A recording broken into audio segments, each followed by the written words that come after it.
Challenges that I literally have every week is teaching elementary and middle school pre-service teachers how to teach social studies in grades pre-K through 8. And in 14 weeks to do that, I refuse to focus just solely on content. That it's truly important that we teach people how to dialogue and engage, the social and affective skills that are very important, and really helping the teachers who I teach unpack, who are you and where are you? Parker Palmer says we teach who we are. And what I find so often is people are not doing the self-examination to look at their own prejudices, their own preferences, the privileges that they have, and they assume that everyone is in the same space, and then they go into schools and have a student teaching experience, and they're smacked with what they see, and it's not about the children, it's about that you have come into a world that is different from the world in which you've existed, as opposed to you are coming into and visiting, and you are part of a world that you will then leave at the end of a semester, and that if you really want to do the work and do the work well, you've really got to dig in, and it's much more than just the content and the pedagogy that you can learn through a course. And so we've got to engage more ways, even in our professional development, especially on a college level, to make the bridges so that there's not such a discrepancy between what's taught in teacher education programs and what people see in schools. In order to do that, though, the reflection takes time. And in order to do that, schools need to make sure that practitioners have time built into their day to do the type of reflection that's necessary so that we can become culturally responsible. I mean, I'm a white guy, and I grew up in a white town with white people. There were 2 black kids that went to my school, and everything that I've done to become culturally responsive has been about talking to those in my school who know more than I do.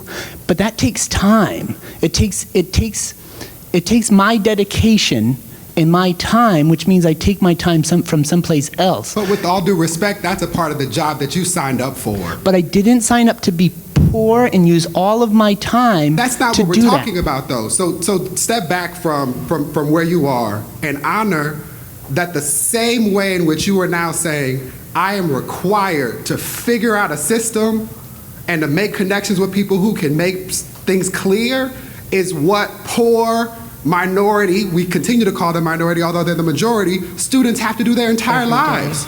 How to thrive and function in a world that doesn't value you, that sees you as a problem before you acknowledge as people, is the work that they have to do going to and from school and when they're sitting in your classroom. So what I'm saying is, I hear the request, but if your school doesn't provide it, your students still need it. It is still your responsibility to figure out how to give it to them. And we can't be, as educators, in safe spaces like this where we allow ourselves to say, I need somebody else to allow me to do it or it's not gonna happen. You sign up to do the job, figure it out. Our students do it. And I'm saying that I am figuring it out. I am saying that I'm figuring it out, sir. The problem is that it's, while I'm figuring it out, there are other things that get dropped off. Agreed. Always the case, and our students have the same challenges. So there's a reality that I see as a practicing administrator. With diversity, there's a pushback because people are so uncomfortable with it. So the program model that I'm advocating, that I'm trying to build in terms of seeking excellence, it's about taking a small group of dedicated individuals, training them, who then buy into the model, and that model grows out in terms of building capacity. So for example, in this room, how many diversity resource teachers from Albemarle County are in this room? Stand up, okay? This is just, stand up please.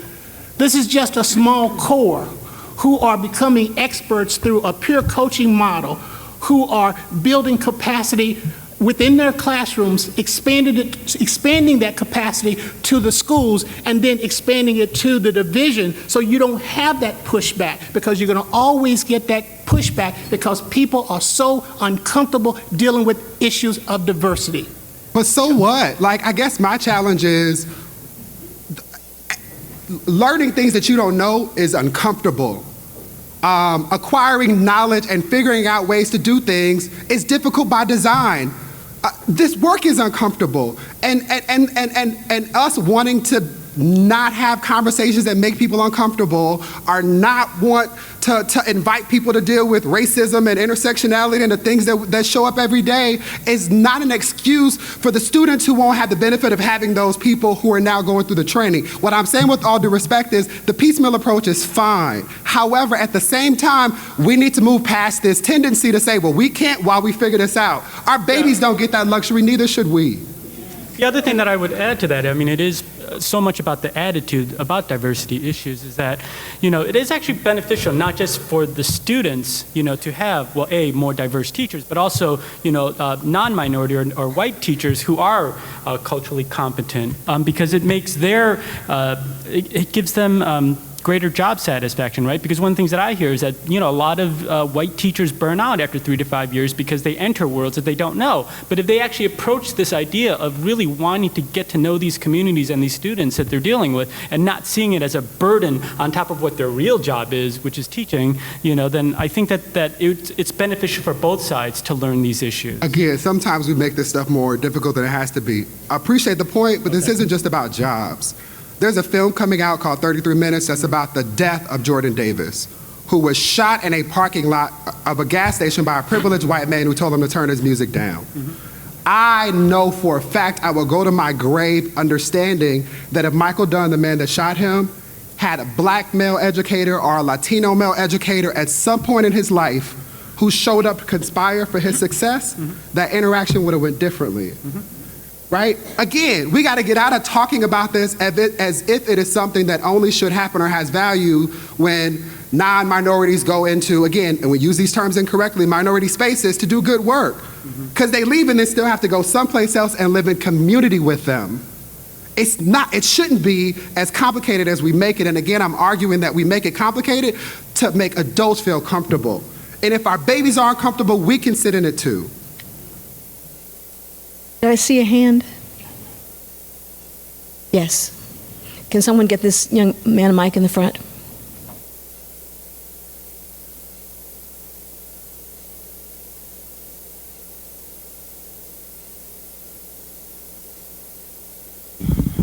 Peace. I have a question and a comment, and I think the question can go to anyone.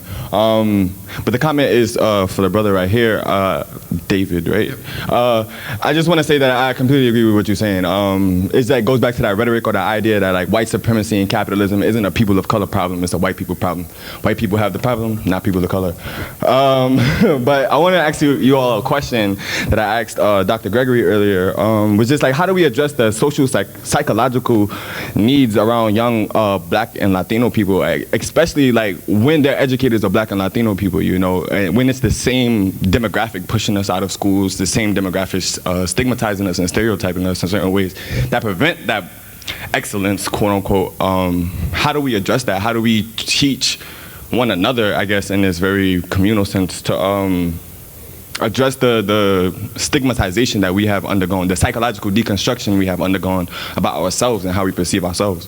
Yeah, so I think 3 things. One is you have really honest and candid conversations about interrelationships between systems and people, right? And honor the ways in which sometimes people can show up to oppress people who look like them and not know it.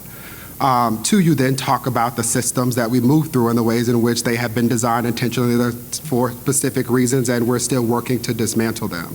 I think the second thing is you honor the voices of young people and provide them safe spaces just to talk through all of this stuff. And then the last thing is we acknowledge that we don't always have the answers to all of these things, right? I think a part of what often shows up for me in the restorative justice space is adults having the strength to say, I don't know, and to be vulnerable enough to say, I'll find the solution with you. So one tool that I found that's helpful in this case right now is Ta-Nehisi Coates' book, Between Me and the World, which I think, like Michelle Alexander's The New Jim Crow before, it does a good job of laying out some very complex, complicated, interrelated things in terms of policy, history, sociology, and the like, in ways that people can easily digest. But the other thing is just to also ask them to find ways to explain it. Young people are brilliant. They leverage tools that we sometimes tell them to put down without understanding the power of it, like their phones and their music and their ability to create multimedia, right? So challenge them to find ways to explain it to you and you'll be impressed. I think one of the key things for adults being a parent and a grandparent is just to listen.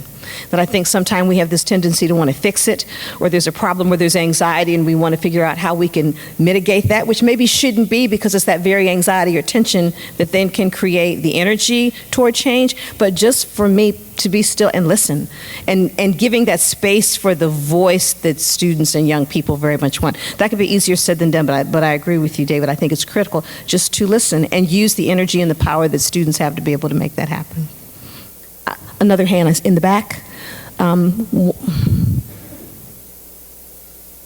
the black shirt, and then we'll take Eileen. We'll take you next. Good morning. Thank you. This is a very interesting conversation. The one thing that I haven't heard is really standards. What's being taught in the classroom? And I just wonder about the disconnect between this conversation and the Department of Education policies, and what, if any, comments that you all have about that and the high stakes testing environment that we have kind of created for ourselves. I'm sorry, I get, what's the specific question? What do you want to comment on? I just, the disconnect between this conversation, what excellence in education means for our youth of color, and the standards which have not been mentioned at all in terms of... I take a different view from most people today on how they perceive the standards. What you hear from most is that we need to move away from standards. I think standards are not the issue. When we talk about addressing the achievements of our youth of color, it's about not what you teach, but how you teach it. And we spend a lot of time talking about the standards, and we keep on moving the bar without addressing how we should be understanding the students who are sitting in front of us, teaching through high expectations, teaching through to who they are, and holding ourselves accountable for each and every student and their achievement. So I don't agree with that. Thank you. I think, in particular, because the frame is how we arrived at a point in time in which there are states where black kids don't have access to AP classes. And in a world where anyone who wants to be successful in a STEM field, particularly those connected to computer science, are required to take calculus and algebra before that, and our babies don't have access to it, I care as much about how they're being taught as I do what they're being taught, period. To your broader point about the relationship between standards, accountability, and the various layers and levels at which policies are designed, developed, interpreted, and then reformed, there is a very complex and complicated relationship at a minimum between the federal government and public school systems. Most of what, and this is why I asked, most of what I hear you talking about and what I also heard in the comment are decisions that are made locally, that are framed by federal policies, but are decisions that are made locally. And so what this administration has done is leverage all of its resources, and again, executive authority, because we've done this without the support of Congress. We can have that conversation too. I can put on a different hat. But without the support of Congress, this administration has said we need to do a better job of holding states accountable to the greatest extent practicable for ensuring that our students not only have the skills and supports they need, but our teachers have the supports they need in order to make that real. So there's been a lot of work in that regard. Some of it's been led by states, right? The standards that we're all now talking about around college career readiness, those were led by states, governors and states. There is a relationship between them and then how the federal government, particularly the Obama administration, funded some of their categorical grants thereafter. But again, I highlight that just to say that the relationship is very complicated, but most of what we talk about in terms of what our students see and have access to based on their curriculum are decisions that are made locally. So one question you asked earlier about how we change all of this, I spent a lot of time talking about reframing the narrative. It's voting, right? For people who can answer questions about what they're doing to make investments that would improve our communities, our schools, and support our children, and then holding them accountable for doing exactly that at every level. So we have created a program, 6 years ago, 7 years ago, for African American boys. It's an Algebra Readiness initiative. And it's designed around teaching to the predominant learning styles of the African American male. And we have seen tremendous gains as a result of teaching to the standards, but also teaching to that particular group of students. I So think- it can work. I think what's significant, though, that does tie Bernard and David together is the program that you're referencing with the STEM for the boys. That was something that was done initially outside of school, that there were people who got together and researched and decided that they needed to reach the boys where they were, and it was done outside of that 8 to 2 o'clock system Monday through Friday. And so I think it speaks to we as communities have to be more creative in how we reach students, and that time between 8 and 2 is critical, but then there are the other 18 hours of the day where we as individuals, as community leaders, as parents and others, again, it goes back to the village and what is the village looking like and how are we in the village taking accountability, even if we don't specifically have children in those classrooms. Yes, but, right, so this is where we celebrate the benefits of both and not be beholden to the tyranny of either or. It's not just the community responsibility in that regard, right? So the president launched the My Brother's Keeper initiative in February of 2 years ago to ensure that everybody is sensitive to the fact that on most ladders that indicate quality of life, boys and men of color are at the lowest rungs, period, right? That is why we have all these conversations about black boys being suspended or expelled at 3 times the rate of their non-black male counterparts starting in preschool. Right. Right, but also honor that black boys are committing suicide at 6 times the rate of white boys, right? More than double the rate that they have been 2 decades before now. And that's not only because in our communities we say things to them like you can't have emotions or show up as a whole person, but because we don't allow them to do that in school. Right? And so, again, another corollary and a counterpoint to the previous panel is we spend a lot of time highlighting the challenges that black men and boys face without giving adequate attention to the needs of black girls. Right? So people feel some kind of way now that I said the rate is 1 white boy for every 3 black boys, but the rate is 6 black girls for those 2. Exactly. Right? And so the counterpoint was made that I appreciated the term you used, high stakes social combat, right? But we have to acknowledge that we can't do the separating either or thing. All of this has to happen in every space. Eileen, do you still have a question? Thanks. I just wanted to acknowledge the educators in the room who have written sub-plans and made arrangements to be here today to try and understand and learn about these complex issues, and to recognize the point that the teacher over here made, that they would like more time and space for professional development to understand and become better educators, and that's a really difficult thing to find time and space in their day. Many of them already work 10 or 12 or 15 hours a day to do the work that they're asked to do. And so, Bernard, I'd love to just ask you, it seems like you're trying to go about that work by providing opportunities for professional development for teachers. And could you describe sort of what types of supports you have in place, how many days teachers spend with you, how you arrange for leave time or summertime to help accomplish that work that's so important? It's all a labor of love for the students. So we don't have a lot, but what we do is manage the time that we have. And that's why we start from here and we go here. I mean, we have those people who are committed to the cause, and we build support through them. We have a core group of individuals. We meet on a monthly basis. We provide a very small stipend. We generate programs, we evaluate, we self-evaluate. It's just a continuous process, but we're not talking about a lot of compensation. We're not talking about a whole lot of built-in time. It's working within the structure. And I understand that we definitely need that time, but the folks that I'm working with, it's about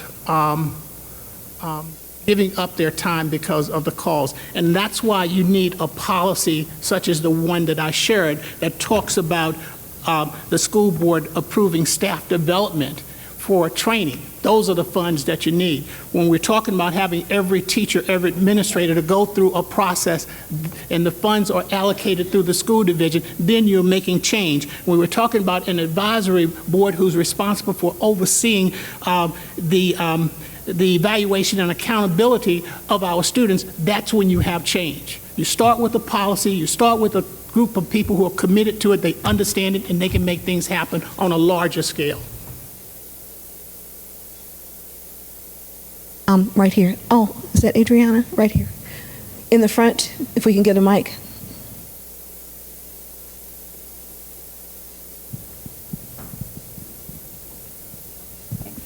I just have a real quick question. How, in creating these programs within the county, how have you talked to or learned from the kids to create this program for the teachers? Well, we looked at research first, okay? Like this African American male program with the Algebra initiative, we looked at the data. We looked at the fact that African American males are underachieving. In a school division with 5 middle schools, when we first started looking at the data, we had 1 African American male in 7th grade algebra. You look at it, you create programs based on needs. In terms of specific program with this diversity program, we started out understanding that there was a need. And we did research. Okay, we looked at the research. From the research, we started with Geneva Gay's book as a group, doing our own research, okay? Then we created a survey. We surveyed every teacher in the school division. We used the data results to make decisions. From the first survey, from those 3 characteristics, we realized that our biggest need was in that characteristic number 2, multicultural instruction. And so we went to the next resource, Bonnie Davis's book, How to Teach Students Who Don't Look Like You, because it's a practical way of working. You know, now we're using culturally responsive teaching by Ms. what's her name, Hammond. So it's a progression. You know, you look at the data, you do something about it, you just don't talk about it. But what about, where are the kids in this conversation, is my question. That is a good question. Where are the kids in the conversation? We get the feedback from the students through the teachers. Now, so this is a good point. So this survey right here that we use for teachers, we turn around and use the same survey with students. Interesting that the students said just the opposite of the teachers. So we use that data. So we do infuse students in. We bring students in as a part of panels to share their experiences with teachers. And so, yes, they are very much a part of the process. Go ahead, sir. I'm sorry. I'm wondering, like, because a lot of the research that I presented yesterday was completely youth designed, completely youth driven, completely youth focused. The analysis of that data was analyzed by young people and all of these things. So I'm wondering, like, especially like when it comes to policy, like we talked about a lot, young people not being able to vote and young people not having this systemic power. I'm still like wondering, like, in this process of creating these panels and these policies that you have for the school board, is it still like, where is the viable youth voice? Where is the viable youth input and youth engagement in this process? Like, are young people sitting at this table with you while you're coming up with these recommendations in this policy, or while you're strategizing and scheming on how to revolutionize the system? Are young people a part of that conversation outside of just panels, outside of just surveys? Like, are they actually engaging and formulating these processes? No. No, don't ask the why. We know why, because that's not what adults do. My question is, what would it look like for students to be at the center, period, full stop? And that is a good point. So, but being honest with you, no. No, not a point. I'm asking, wanting to, let's work together on this. What would it look like to put students at the center? There's no reason why they shouldn't be, if only for the reason that you just articulated. Right. You ask teachers what their students say, and then they give you the exact opposite of what the babies say. So let's figure it out. Okay. Good point. So David, my question would be, are there some specific examples that you may give us with programs that you have worked with? Everything they do for the teachers, they should do for the students. I need to learn more about the model, but I don't understand why they can't ensure that they're the anchor. I hear the question with all the thoughtfulness, but even some of those phrases to me weren't enough. Include them in the conversation, put them at the table. They need to be at the center, right?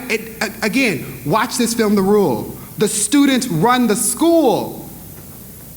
It's designed for them. They feel accountable. They hold each other accountable, right? There's a senior leader. He's elected every year. He gets to run the school. They all have homeroom every single day. It doesn't start or stop until he says that it does, right? Every grade level is broken up into 4 teams. Those teams are led by a student leader. There's then a co-student leader that is then supported by a teacher advisor. They get to make the rules. One of the most powerful moments in the film is when one of the students says, I got this brother in my group, he's causing problems. How do we help him? Right? This is about, it shouldn't be that difficult. Do the same thing you do for the educators with them. Ensure that the babies are in the room to hold the educators accountable. You ever been into a parent-teacher meeting or a teacher conference where it's just educators and see what they say about kids? Put the kids in the room and ask them to say the same thing. Yeah. Mm-hmm. Oh, yeah. So don't ask the why, we know why. We just don't get in the habit of doing it. We think this is what we should do because it's what's worked. So I have a question for Mr. David.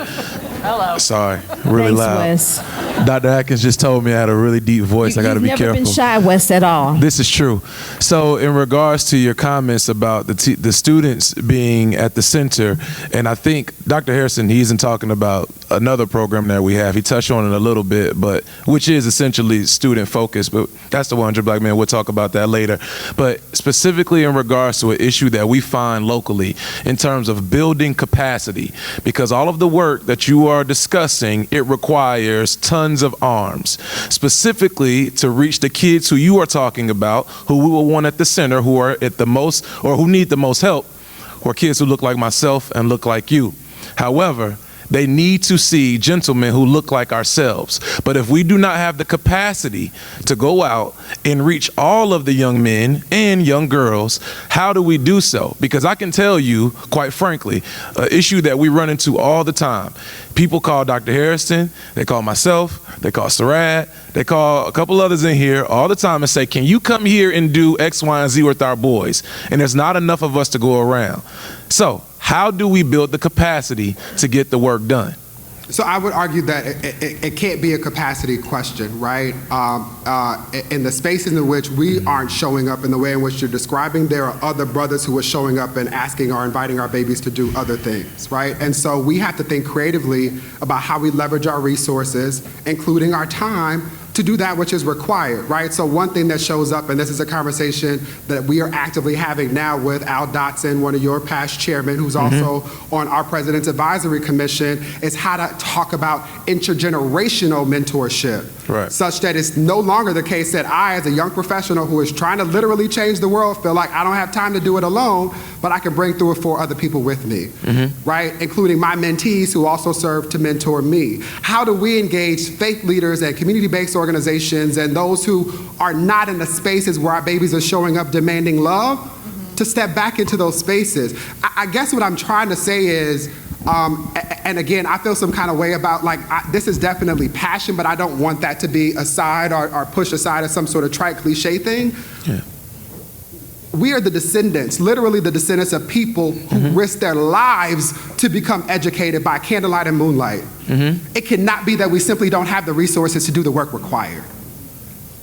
Period. But again, that you didn't give me... I didn't know, so think creatively. Two things that I offered are intergenerational strategies to mentorship, as well as engaging people who aren't showing up in the spaces where our babies need to be. Football and basketball coaches. Faith leaders are people who work in faith communities and community-based organizations that do everything else but support youth development. That's two. You give me an hour, I'm sure I'll give you 5 more. We'll talk offline. Thank you, my brother. Good question. Thanks for the response. Another hand. Did I see another hand? Over here behind the pillar. Yes, sorry. If you've got the mic, go ahead. Okay, hi. This might be a naive or idealistic question, but in the work that you're doing, do you work towards policy to get higher salaries for teachers? I mean, I just graduated, I have a lot of friends going into programs like Teach for America, which in my experience puts like underpaid and undertrained teachers into these low-income communities of color. So is that something that you're addressing in your work? And if not, I guess,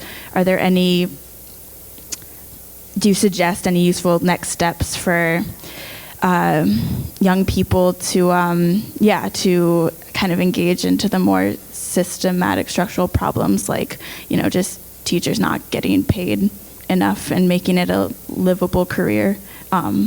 Yes, but the pay issue is such a small, significant, but small piece of the puzzle. Right? What the research shows is that most educators who go into the pipeline of the profession don't do it based on the money. Right? To your point, all educators are underpaid. Right? All educators are undervalued. We simply, in this country, do not spend enough time honoring that educators do God's work. Right? And so we spend more time, rather than talking about compensation, which again is important, talking about the way that we need to value educators, both teachers and leaders, formal and otherwise, and support them so that they can do their job. I agree with you on that.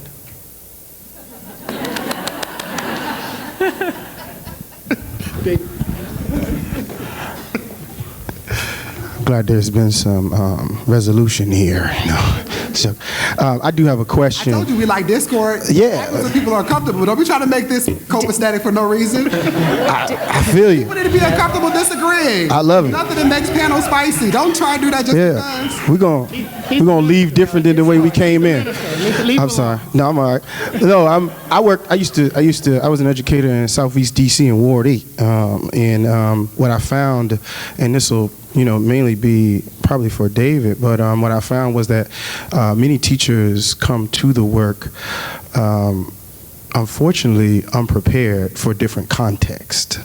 And I wanted to know, and I know some teachers have spoken about time and space to get this professional development, but I wondered if you had any insights on the policies that are being created for the educational institutions that are putting out teachers who are ill-prepared for multiple contexts.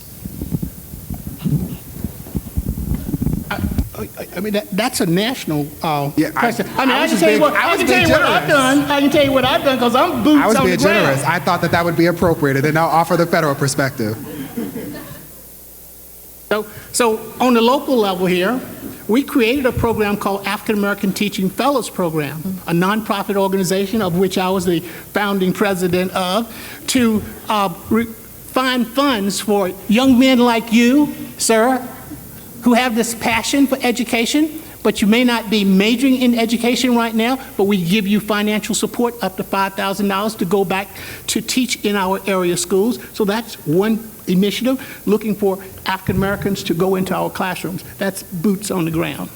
We have a parallel initiative federally supported by the White House Initiative on Educational Excellence for African Americans, where the primary focus is on honoring the importance of diversity. So similar to the point I made earlier about conspiring for success, we leverage federal tools and resources to ensure that people understand the importance of it. Specific to your question about accountability, this administration has attempted to hold post-secondary institutions that do the job of certifying educators accountable, but frankly, it's been a challenge, right? And a lot of the efforts have been sort of conflated with gainful employment and the resistance of post-secondary institutions, in particular for-profit institutions, to be held accountable for the things that they purport to do for their students. And so I say that to say that there is going to need to be some more work. It will not be completed in this administration. And to the earlier point about identifying and holding people accountable who will do this, that'll be significant for us to continue to follow. Oh, Nora. I have a question about meeting the social emotional needs of these boys.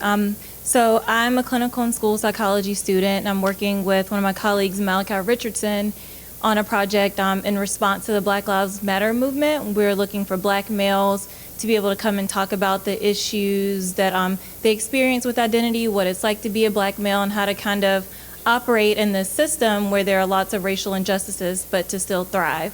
So we've created this program with the advocacy piece in which the boys will be able to talk about what they've learned and how they can take it out into the community and share it with their peers. But our problem is having an issue getting the boys to the table.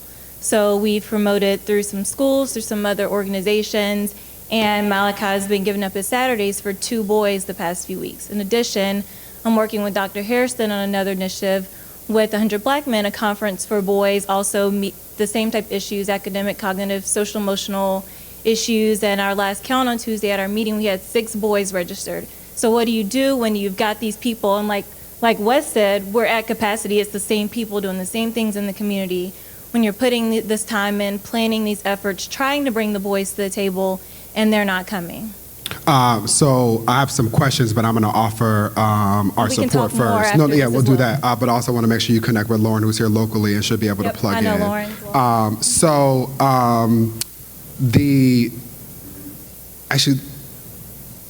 what we will do is connect you with some of our federal partners and try and do the job of you having to sort through. We'll just make that easier. But the questions are, I heard you say you've gone to a couple of school systems, but are you showing up in the spaces where Black boys are, right? So basketball courts, barber shops, like the literal and figurative spaces where they are. And if so, right, because I imagine in that space you have a captive audience, you're engaging them, what's happening in the interim to walk them to the space where they need to be. Yep, so Malachi's actually gone to existing programs, and he's gone door to door. I didn't ask about existing programs. I put that in the same category as schools. Okay. That's why I asked specifically about basketball courts, our football courts, our barbershops, the spaces where they have to move through. If only because they don't want to be there, that's where society tells us we need to be. If not, then start there. Again, like, we do the things that we're accustomed to doing, but at some point we got to ask ourselves why, right? If we go to the schools, we're going to get the boys like me who like being in school, especially if it's an invitation to go someplace else that looks like school, an invitation that came through school. I don't like school, I ain't going to that place. So go to the place where the ones who don't want to be there are. And there are places where they show up, or where their mamas show up. Most of us are mama's boys, card carrying member of the Mama's Boys Club. Get their mamas to do it. Some of us don't have a choice. Yeah, so he's gone door to door, talked to parents. They say they're Let's go coming. to a The boys barbershop. say they're coming. Let's go to where they're playing ball. I'm sure there's some leagues here where they're all signed up.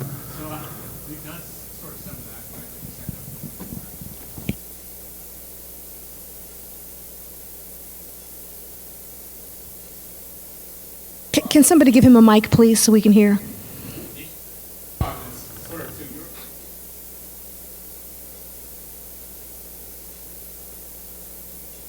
About, mental health and processing emotions. And so don't do that until they get there. Right. It's a framing thing. What's the thing that boys here do the most? The conversation should be about that. If it's basketball, only talk about basketball for the first 3 meetings, right? Don't give them the thing that they're not inclined to want to accept, right? Start with and pull 5 of them. Take the willing, make them your focus group. The ones who came to the program, ask them, what do your friends do? What do they like? This is what teachers should do. What do they like to do most? What do they spend their time reading? What books do they engage in? How do they receive information? Do they tweet? Are they Snapchatting? Are they doing it for the Vine? And then build the strategy around that. Period. Right? It's why we spend so much time on social media. My favorite time to tweet is during TGIT. Why? Because I know that there are so many black folks in particular who rushed home to watch Scandal. So I can interrupt your time with Kerry Washington to say, but did you read to your baby? Mm-hmm. Yeah. Mm-hmm. Captive audience, let me show up. I know y'all like to see these wigs getting snatched. Let me snatch yours. When's the last time you helped your baby with your homework? And that's not to say that you don't do the traditional as well. I still go to schools. I still show up at panels, but I also go to the spaces where the people who need it the most are. I hope that's helpful. Just add that, in terms of our casting of the film and, who to get involved, you first have to develop that trust and, meet them at their level before they start opening up about some of the issues that you really want to talk about. And then, especially mental health, you have to use their language, right? So it probably shouldn't be you talking about it. Support one of them in facilitating the discussion.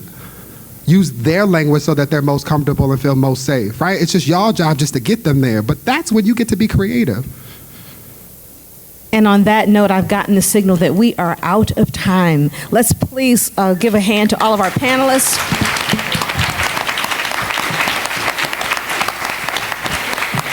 And I think it's very important that this just not be conversation that stays in this room, that it's about our feet walking, our hands moving, about reaching out to people who are outside of these walls to begin to make these things happen so it just doesn't stop here.